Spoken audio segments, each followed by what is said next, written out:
ಅದು Karnataka capital city ಯಾವುದು? ಬೆಂಗಳೂರು. ಮಹಾರಾಷ್ಟ್ರ? ಮುಂಬೈ. ಮತ್ತು ತಮಿಳ್ನಾಡು?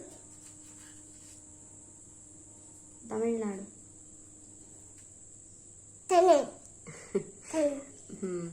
ಮತ್ತು ಗೋವಾ? ಗೋವಾ. ಗೋವಾ. ಪಣಜಿ. ಪಣಜಿ. ಬಿಹಾರ್? ಬಿರಾಟ್. ಪಾಟ್ನಾ.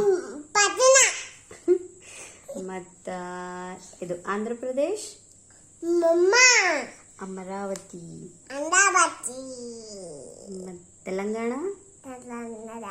ಹೈದ್ರಾಬಾದ್. ಹೈದರಾಬಾದ್. ಯಾವುದು? ಹೈದರಾಬಾದ್. ಗುಜರಾತ್? ಗುಜರಾತ್. ಗಾಂಧಿನಗರ್. ಗಾಂಧಿನಗರ್. ಮತ್ತು ಕೇರಳ? ಮುಂಬೈ. ತಿರುವನಂತಪುರಂ. ಹೇಳು. ತಿರುವನಂತಪುರಂ.